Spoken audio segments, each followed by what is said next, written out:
Corona lockdown ಸಂದರ್ಭದಲ್ಲಿ ಇವತ್ತಿನ ಮಹತ್ತರ ಬೆಳವಣಿಗೆ ಎಂದು ಕೂಡ ಭಾರತದಲ್ಲೂ ಅಟ್ಟಹಾಸ ಮಾಡ್ತಾ ಇದೆ ಕೊರೋನಾ ಮಹಾಮಾರಿ. ಭಾರತದಲ್ಲಿ ಕೊರೋನಾ ಸೋಂಕಿತರ ಸಂಖ್ಯೆ 3774ಕ್ಕೆ ಏರಿಕೆಯಾಗಿದೆ. Breaking news.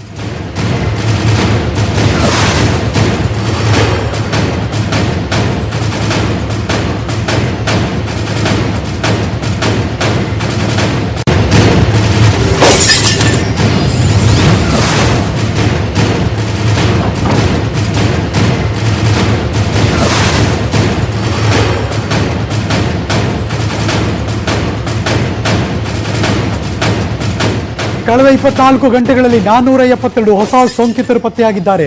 ಕಳೆದ 4 ದಿನಗಳಲ್ಲಿ ಸೋಂಕಿತರ ಸಂಖ್ಯೆ ಡಬಲ್ ಆಗ್ತಾ ಇದೆ, ಅನ್ನೋ ದುಪ್ಪಟ್ಟಾಗ್ತಾ ಇದೆ. ಕಳೆದ 24 ಗಂಟೆಯಲ್ಲಿ 11 ಮಂದಿ ಸೋಂಕಿತರ ಸಾವು. ಕೊರೋನಾಗೆ ಭಾರತದಲ್ಲಿ ಇದುವರೆಗೆ ಒಟ್ಟು 79 ಮಂದಿ ಬಲಿಯಾಗಿದ್ದಾರೆ. ಈ ಕ್ಷಣ ಬರ್ತಿರುವಂತಹ ಬ್ರೇಕಿಂಗ್ ನ್ಯೂಸ್. ಭಾರತದಲ್ಲಿ ಈ ಕೊರೋನಾ ಅಟ್ಟಹಾಸ ಮುಂದುವರೆದಿದೆ. 3774ಕ್ಕೆ ಏರಿಕೆ ಆಗಿದೆ. ಕಳೆದ 24 ಗಂಟೆಯಲ್ಲಿ 472 ಟೂ ಮಚ್, ತುಂಬ ಜಾಸ್ತಿ ಹೋಗ್ತಾ ಇದೆ. ಇದು ಡಬಲ್ ತ್ರಿಬಲ್ ಆಗುವಂಥ ಲಕ್ಷಣ ಕಾಣಿಸ್ತಾ ಇದೆ. ಕಳೆದ 4 ದಿನಗಳಲ್ಲಿ ಸೋಂಕಿತರ ಸಂಖ್ಯೆ ದುಪ್ಪಟ್ಟಾಗ್ತಾ ಇದೆ. ಕಳೆದ 24 ಗಂಟೆಯಲ್ಲಿ 11 ಮಂದಿ ಸಾವನ್ನಪ್ಪಿದ್ದಾರೆ. ಇದು ಅಧಿಕೃತ ಮಾಹಿತಿ ಕೇಂದ್ರ ಆರೋಗ್ಯ ಇಲಾಖೆ ಹೊರಡಿಸಿರುವಂಥದ್ದು.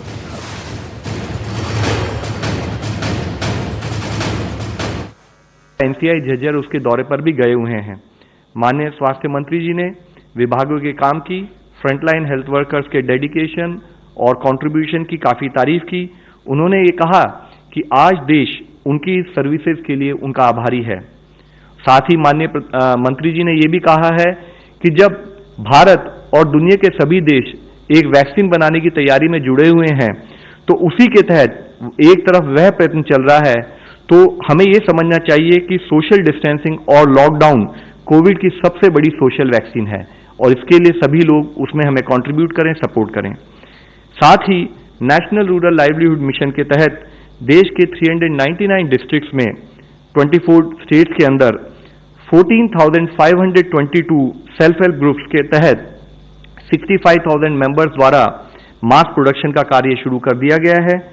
कोविड-19 के लॉकडाउन के दौरान किसी भी तरह की पावर, ट्रांसपोर्ट और की इंफ्रास्ट्रक्चर सप्लाईज डिस्टर्ब न हो, उसके तहत भारतीय रेल ने 3 मार्च तक 2.5 लाख से अधिक कोल वैगन्स और 17,700 प्लस पेट्रोलियम प्रोडक्ट वैगन्स का ट्रांसपोर्टेशन भी किया है। भारत सरकार ने लॉकडाउन के संबंध में एग्रीकल्चर और अलाइड सेक्टर्स के लिए एग्जम्पशंस और रिलैक्सेशंस भी दी हैं। ये इंश्योर किया जा रहा है कि किसानों को किसी भी तरीके की परेशानी का सामना ना करना पड़े और फसलों की हार्वेस्टिंग और सोइंग स्मूथली कर सकें। इसके तहत इसके साथ ही एग्रीकल्चर मशीनरी, स्पेयर पार्ट्स और repair work, truck repair shops on highways, उनको भी एग्जम्प्ट किया गया है। टी इंडस्ट्री इंक्लूडिंग प्लांटेशन, उनको भी एग्जम्पशन दी गई हैं। भारत सरकार ने इसके साथ ही आयुष्मान भारत यानी प्रधानमंत्री जन आरोग्य योजना के तहत जो हमारे 50 करोड़ से अधिक उपभोगी नागरिक हैं, उनकी सुविधा के लिए अब उन्होंने कल एक आदेश जारी किए हैं, जिसके तहत सरकारी लैब्स के अलावा प्राइवेट लैब्स के माध्यम से भी फ्री टेस्टिंग और एम्पैनल्ड हॉस्पिटल में कोविड से रिलेटेड इलाज मिल सकता है। इंडिया ने एक स्ट्रेटेजी अब तक, जैसे कि हम बताते आ रहे हैं कि हमारा जो पूरा एफर्ट है वो एक प्रोएक्टिव और प्रिएम्प्टिव अप्रोच के रूप में है। हमारा पूरा एफर्ट है इस डायरेक्शन में कि instead of virus chasing us, we chase virus, and that is why हमारा एफर्ट स्टार्टिंग से ही सर्वेलेंस और कॉन्टैक्ट ट्रेसिंग पर एक बड़े फोकस अटेंशन के रूप में रहा है। हम आप सबसे कोऑपरेशन एक्सपेक्ट करते हैं। We request you, help us to help you. और अंत में मैं आप सबसे अगेन सरकार की तरफ से अपील करना चाहूंगा कि आज रात को 9 बजे 9 मिनट के लिए दिया जलाएं और उन बहादुर लोगों का हौसला बढ़ाएं जो कोविड-19 की लड़ाई लड़ रहे हैं। धन्यवाद। ದೆಹಲಿಯ ತಬ್ಲೀಗ್ ಸಭೆಯಿಂದ ಈ ಸೋಂಕು ಹೆಚ್ಚಳ ಆಗಿದೆ. ತಬ್ಲೀಗ್ನಿಂದ ಭಾರತದಲ್ಲಿ ಸೋಂಕು ದುಪ್ಪಟ್ಟಾಗ್ತಾ ಇದೆ. ಕೇಂದ್ರ ಆರೋಗ್ಯ ಇಲಾಖೆಯಿಂದ ಮಾಹಿತಿ ಕೂಡ ಹೊರಗೆ ಬಂದಿದೆ. ಈ ಕ್ಷಣ ಬರ್ತಿರುವಂತಹ ಬ್ರೇಕಿಂಗ್ ನ್ಯೂಸ್.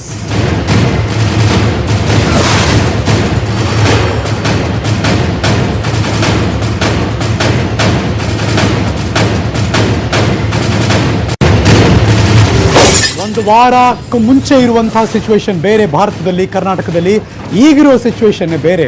ತಬ್ಲೀಗ್ ಸಭೆ ಆಯಿತು, ತಬ್ಲೀಗ್ ಜಮಾತ್ ಸಭೆ ನಂತರದಲ್ಲಿ ಅಲ್ಲಿಂದ ಬಂದಿರಲ್ಲ ಆ ಸೋಂಕು ಎಷ್ಟರ ಮಟ್ಟಿಗೆ ಹಬ್ತಾ ಇದೆ ಅಂದರೆ ಇವತ್ತು ಭಾರತದಲ್ಲಿ ಸೋಂಕಿತರ ಸಂಖ್ಯೆ ದುಪ್ಪಟ್ಟಾಗೋದಕ್ಕೆ ಅದೇ ಕಾರಣ ಅಂತ ಕೇಂದ್ರ ಆರೋಗ್ಯ ಇಲಾಖೆಯ ಜಂಟಿ ಆಯುಕ್ತರು ಲವ್ ಅಗರ್ವಾಲ್ ಅದನ್ನೇ ಮಾಧ್ಯಮಗಳಿಗೆ ತಿಳಿಸಿದ್ದಾರೆ. 3,374 कोविड-19 के कंफर्म केसेस आ चुके हैं. अगर हम कल से आज तक में देखें तो एडिशनल 472 नए केसेस आए हैं. अब तक टोटल 79 डेथ रिपोर्ट हुई हैं और कल से और आज तक में देखें तो 11 एडिशनल डेथ रिपोर्ट हुई हैं.